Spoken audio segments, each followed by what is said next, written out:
World War III update. Iran wants complete control of the Strait of Hormuz. I want to give all the honor, glory, and praises to the Most High Yahawah and His only begotten Son, YAHAWASHI, whom the world ignorantly called Jesus. I say ignorantly because ignorantly means to not know, meaning that the English alphabet and the English letter J did not exist 2,000 years ago. So you must study to show yourself to be approved.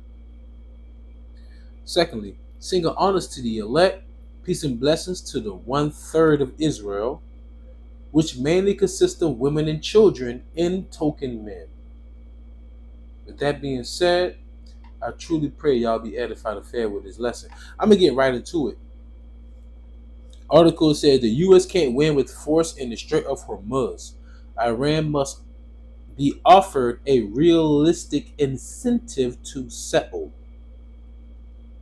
Isaiah 62:6. I have set watchmen, this is KJV, I have set watchmen upon thy walls, O Jerusalem, which shall never hold their peace day nor night. Ye that make mention of Yahawah the Lord, keep not silent, and give him no rest till he establish and till he make Jerusalem a praise in the earth. The word Israel is synonymous with a lot of words. When I say Israel, I'm talking about the people. Israel, also known as Jerusalem, also known as Zion, all right, also known as Jezreel, all right, also known as the only begotten. The Lord even said that the whole nation of Israel knows the only begotten. All right, so just understand that. So let's get into this war. Okay, let's get into the war that's happening, which is also biblical war. All right, and I'm going to prove that really quick. Give me a second. Revelation chapter 11, verse 14. Verse 14. Sorry. I was thinking about KJV or NLT. I'm going to read KJV.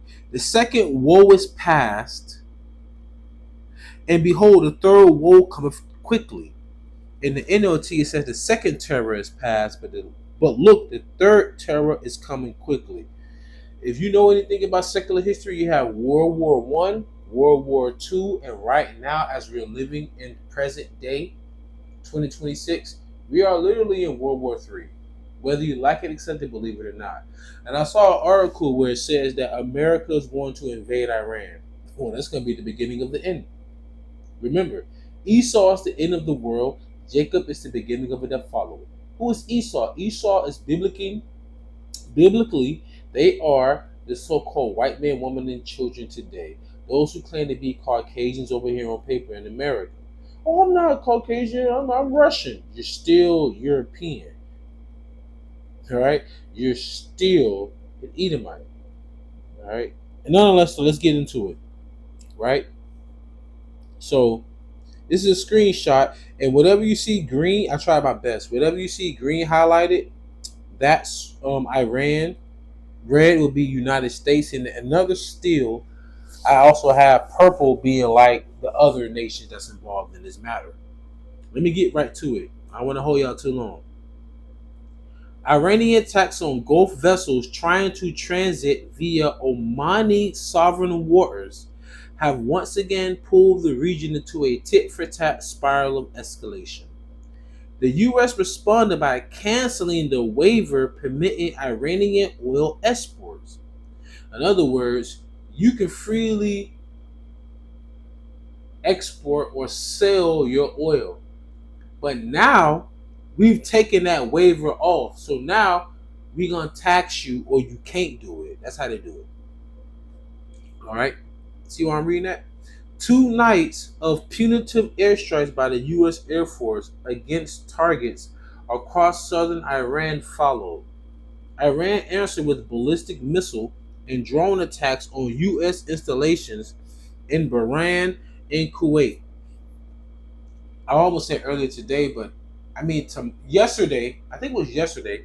Last night, a brother had uploaded a video that said something to the extent of Iran, United States attack 80 something Iran sites or something, and Iran attacked 84 something United States sites or installations.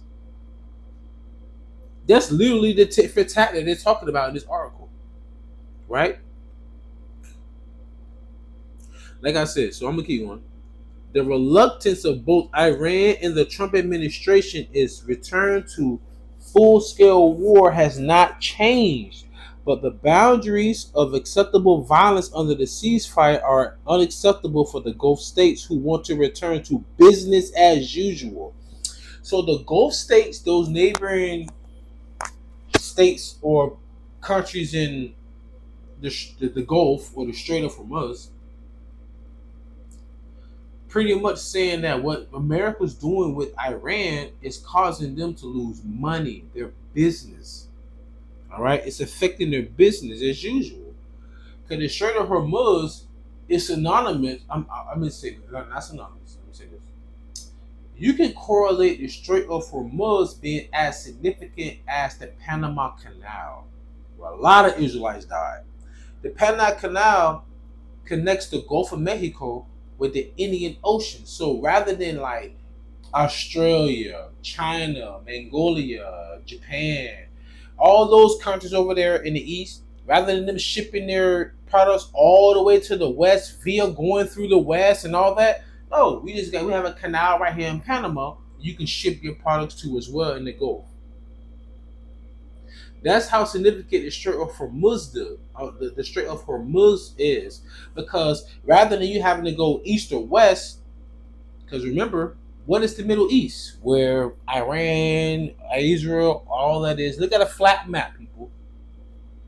That's where majority of the global economic commercing goes through. This is a very pivotal point right now in the world's global economic upbringing, right? Let's get to it. Where the red is, Washington is not helpful in this standoff, as its desperate attempts to force what's Esau's blessing? The sword and the fatness of the earth. So they will use their military, right, and claim that the earth is theirs, because in their mind the Lord put his spirit on them to say, yo, I'm going to use my sword to gather and gain the earth, because the Lord put it in their mind to say that it's theirs. So even in their mind, they think that Iran, what you doing, hey, the Strait of Hormuz is ours. No. People, the Iranians are the ancient Persians. Don't get it twisted. Watch the movie 300. Don't get it twisted. All right? Same spirits there. Washington is not helpful in this standoff, as its desperate attempts to force the Islamic Revolutionary Guard Corps of the Strait of Hormuz by coercion alone with not work. Islamic Revolutionary Guard Corps. Think about the word Marine Corps. They're equivalent to like the America's Marines. I'm not gonna even bullshit. The Marines and the Navy are something different. They're a whole different breed of the military. But Marines, yeah. Tough law. My cousin was in the Navy. Alright? But nonetheless though, my mother's stuff, not mother's stuff, damn, my stuff, my mother's husband was in the Army. But nonetheless though, under the memorandum of understanding, I'm sorry, I apologize. Punitive air power, where the red is at, punitive air power will not make the IRCG surrender a prize it treats as a strategic spoil of war. And I did a video on that not too long ago, where pretty much America has invested so much solely in invading countries with ground troops, while all the other countries have been just investing in defense and aerial strikes and marina strikes, because America's focused on invading other countries. Other countries are more focused on protecting themselves. So they've invested in protection on the bases, literally the basis, the ground zero of their countries, right? Where the people live. All right? Under the memorandum of understanding now framing the crisis, Iran has 60 days to guarantee freedom of navigation. but it will only do so on its own terms. This risks creating a situation that gives it undue influence over the way Gulf states are able to do business with the world. So Iran is like, listen here, any vessel, meaning any ship, tank that comes through here, y'all gotta pay a fee now. They didn't do that before February 28th. Remember, if I'm not mistaken, February 28th, the last day of Black History Month, right? That's when the war with Iran and the United States started. That's again. Now today, in this article from July 10th, it says the Gulf states are able to do business with the world. They're not able to do business with the world due to the influence because of the risks that are created by the situation that's given at hand. Right? So America, you're gonna make the whore hate the beast hate the whore. Going back to Revelation 17. The whore that's riding on the beast is America. Understand? Oh no, this is not gonna look too good. I got it. Let me see something. I thought it wasn't gonna go away, but it's not. Okay. The way out is not more firepower from either side, but this is a bargain. I'm at the very top. The United States, remember, the green would be Iran, the red would be America, and the purple would be other states, other nations. But this is a bargain the Gulf states themselves must broker to convince Iran that restraint pays in the form of sanctions, relief, unfrozen assets, and a return to global markets. The Gulf's task is to make the IRGC's own interest points towards open passage. So in other words, America, you throwing fire, Iran throwing fire, but everybody around the way is like, hey, Iran, I know you beefing with America, but is there any way that we can possibly have it to where we can let people come through without paying? Iran, like, listen here, we're not going to our pre-war, our pre-2026 war with America. We're not going back to them same standards. Everybody was freely able to come through. Guess what? Now we want money. Qatar and Oman is like, hey, hold on, wait a minute. Because if you do that now, we're going to have to pay it. It's going to fuck up everything globally. Like I'm saying, so you got to understand what's really going on right now. Iran, like, we ain't backing down. In 60 days, y'all going to have to pay up. Yesterday's price and today's price is what's really happening. All right. For Iran, I'm reading an article now. For Iran, the war over Hormuz is now read it again. For Iran, war over Hormuz is now not just about money, but authority and prestige. It wants recognition as the legitimate master of the Strait, a status neither Washington nor the Gulf can afford to grant. So the Gulf must invest in its own diplomatic and coordinating capacity, led by Qatar and Oman, to retain strategic autonomy and sovereignty. Sovereignty means that I'm a country that can be sustained on its own. We don't need help or aid. As neither Europe nor America will come to its aid. Right. So Qatar and Oman have to come to an agreement or to an understanding. But that right there is going to result in what? That's going to result in them trying to tell Iran, listen here, we got people that come through our ways that, if they have to pay extra, you gonna have it's so many different variables here, man. So let me just keep reading. I don't want to keep out too long. Let me get to the point.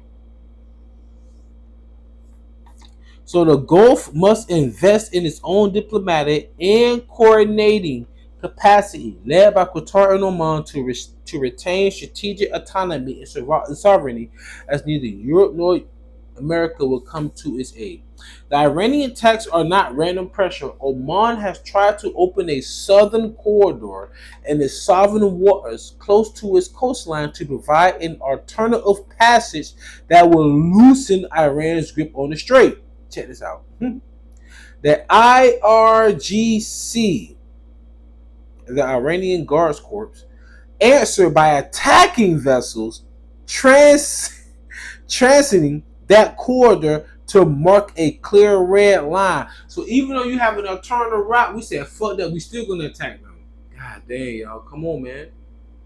America, you putting a lot of pressure on the rest of the world, right?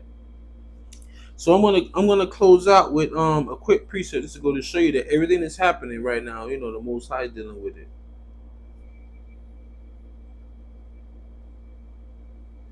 This is Exodus chapter 15, verse 3. I'm gonna read NLT version though. Don't y'all ever disrespect me like that. You knew where I was at.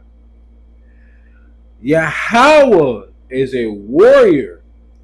Yahawah is his name. Not Yahweh, Yahawah. That's NLT. In the KJV it says, the Lord is a man of war. Yahawah is his name.